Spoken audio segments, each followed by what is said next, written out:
Is this thing on?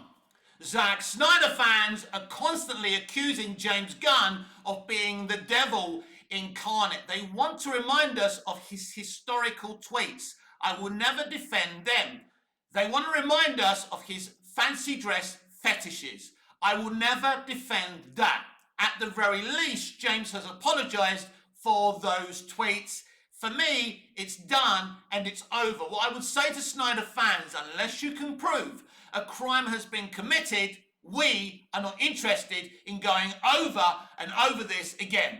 If we hated and boycotted every director's movie or creative's television show because they were problematic people, we wouldn't be watching anything, right? But let's be absolutely clear about this. If Mother Teresa of Calcutta rose from the dead and was appointed the co-CEO of DC Studios, Snyder fans would find something to label against her. They don't genuinely hate James Gunn. It's a tactic. They're a very clever fandom. They just pour, it's constant negativity about whoever's involved with DC, who isn't Zack Snyder, Jeff Johns, Walter Hamada, Toby Emmerich. They've been doing it for years and kind of have been successful. Look how they sunk the Jeff Johns era. Look how they sunk the Hamada era. They kept on pouring scorn and negativity and it works. I'm not criticizing them. I'm talking about facts here. And they're attempting to do the same thing to James Gunn. But if it wasn't James, they would be crapping all over somebody else. They want Zack Snyder to run DC, and they want Zack Snyder DC World. Now, I love Zack Snyder, but I don't want Zack Snyder DC World. I don't mind him having a corner in the DC universe. It is interesting, someone actually posted the other day, the one person who can give them what they want, they're making accusations that he's a criminal too, right? So instead of trying to compliment James, trying to charm him, they're insulting him and they're being rather toxic about him. Again, I won't defend the facts, the tweets, the fancy dress fetish, but again, he hasn't committed a crime, right? Prove it. Prove he's committed any crime, right? Because unless he has, I'm not interested in listening to your, let's say, libelous accusations. And the truth is that they want James Gunn to have Zack Snyder directorial aesthetics, right? They're accusing him of being a bad director, that his cinematography isn't the same. Of course not. James Gunn is going to make James Gunn movies and Zack is going to make Zack Snyder movies, right? There's no point in all directors. I think they want some kind of clone Zack Snyder world.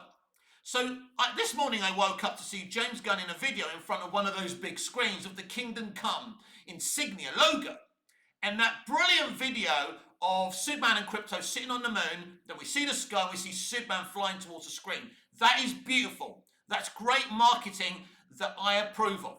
And I refuse to not be excited about a movie about my favourite character in fiction. I can remember the build-up and hype, right, to Superman 3. I'm 52, that's how, I can remember it as far back as then. So if this movie is bad, that's a place for my extended review after I've watched this film for the first time back to back. And I've made a pledge to you all that I will be transparent and honest, genuinely honest about what I make of this film. There's lots of reasons I want to go and see this film. One, I'm a Superman fan, I'm a DC fan, I'm a fan of film. I don't believe in boycotting anything. I may look at a trailer and say, nah, I'm not interested in watching that crap. Or they're pushing this narrative or that narrative, I'm not interested. That's not a boycott. That's just a decision. I refuse to boycott this movie. If you want to boycott this movie, that's fine. That's on you. But seeing James Gunn standing by the screen looking so happy and excited, as he should be, because if I had made a Superman film as a Superman fan, I'd be utterly proud and excited. What that tells us and shows us is that James Gunn is a big kid at heart. And that's why his films, and that's why Peacemaker is the way it is. and I can only celebrate that. So on today's DCU Daily, let's delve into James Gunn and everything that's being labelled against him. Is he good for DC? Is he bad for DC? Let's have a conversation. Welcome back to Movies TV Mad. I'm Mick, your host with the most. Just ask your girlfriends and your wives. You can follow me on X Twitter at Movies TV Mad, and on Instagram and on Threads at Movies TV Mad X, on TikTok Mad Mickey's World, and on Snapchat BMouth60 Mick, your host with the most. So a very warm welcome to Tuesday's edition of the DCU Daily. I believe in objectivity, as I say, every single day. And today we're going to look at James Gunn in a more positive sense because I'm a balanced guy. I am excited for this Superman movie. I am going to jump on the marketing train. I cannot wait to react to this trailer for the first time while you people are watching me. Hopefully there'll be about 50 of you watching the reaction. I don't get many views, but that's enough for me, right? So I'm excited for this trailer tomorrow. It's clear that there could be a controversial element about this trailer, but even if this is the perfect trailer, because if it's as good as the first teaser, I'm going to be a very, very happy Superman and DC fan because I thought the teaser was exceptional. And of course, I don't like the TV spot with the flying, but there could be a narrative reason why the flying was like that. I don't know what it can be, but until I've seen the film, I've got to give James Gunn the benefit of the doubt. But, you know, James Gunn's been accused by Snyder fans about making this film about him. There isn't a director and a writer penning a movie that doesn't put himself within his story. Star Wars is about George Lucas's struggle between him and his father. And we can be here all day talking about different writer-directors and how they injected themselves into their concepts and their ideas, right? Talk to J.J. Abrams about Alias. He'll explain to you what he injected of himself in that series, or Felicity, right? But the point being, this is not a new concept. This is not a new phenomenon, right? Creatives have been injecting themselves into their work for a very long time. Now, maybe James Gunn does it a little bit more than others. You know, he's been criticised for designing the farmhouse and the Kent farm like a farm he lived on or lived nearby. And these criticisms are so dumb. It doesn't matter. Most directors do things like this, and a farm doesn't have to be comic book accurate, right?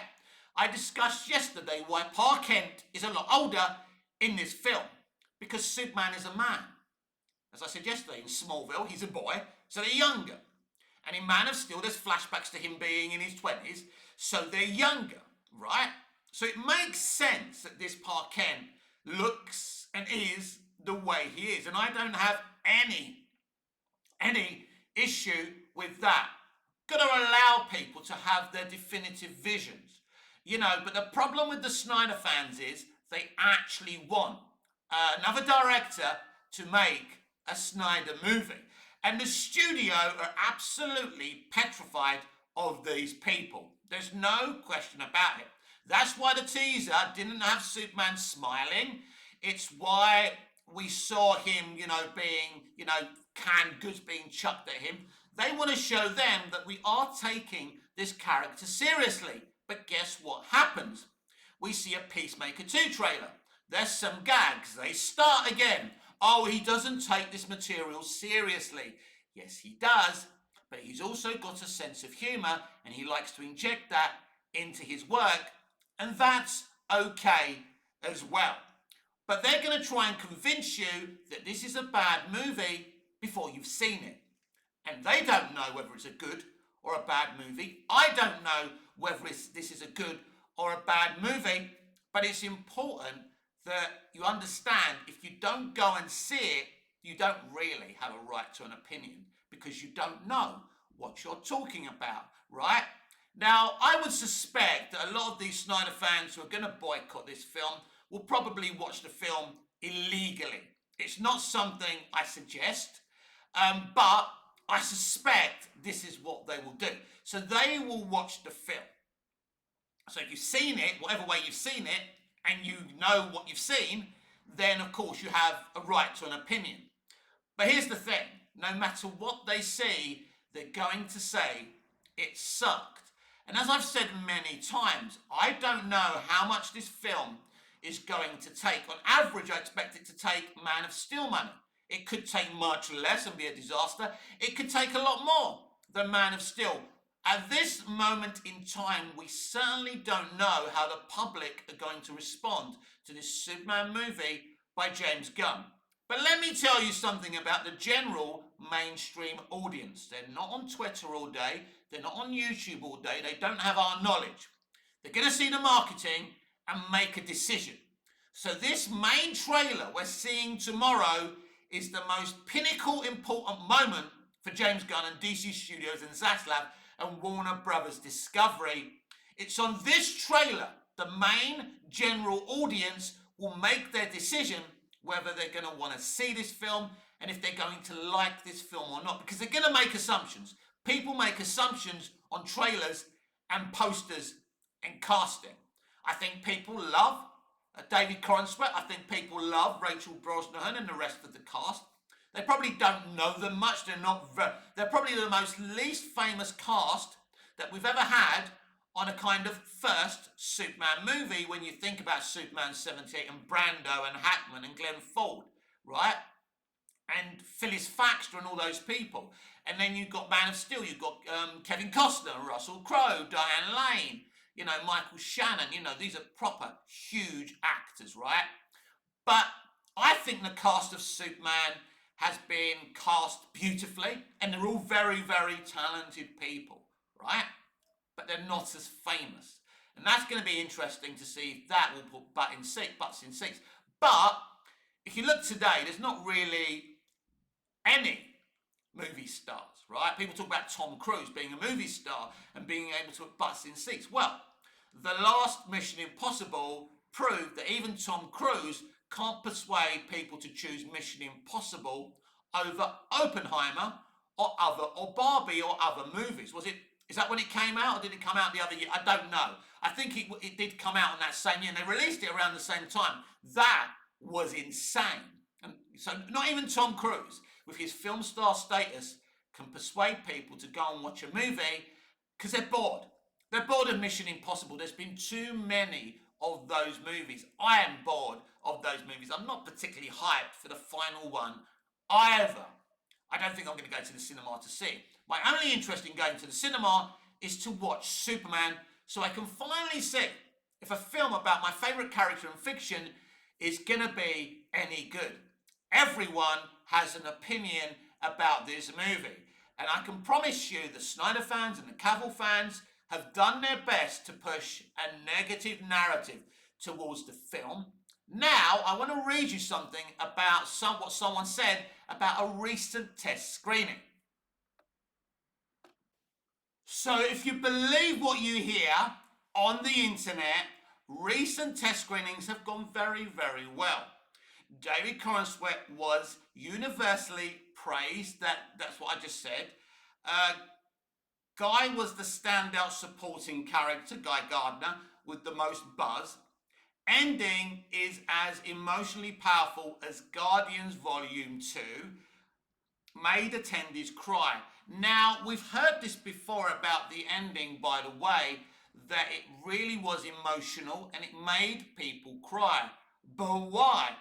As thrilling and as excited, because it's clear it is an emotional ending. It's clear, because I'm hearing this from too many people who claim that have seen one or more of the test screenings. Reactions to test screenings are irrelevant. It's not a finished movie, negative or positive, but it's interesting to hear what people think. But this thing about the emotional ending, I've heard too many times to say it's not true. It must be true. So if it's an emotional ending, is it a death? Does somebody die in this movie? Are my suspicions of James Gunn killing off Superman at the end of this movie the reason that people got upset? Would James Gunn even allow a test audience to see that? I very much doubt it, but then I would have thought he was clever enough to delete his tweets and Facebook posts. So I don't know. So I'm very fascinated to find out why everyone is crying at the end of this Superman movie.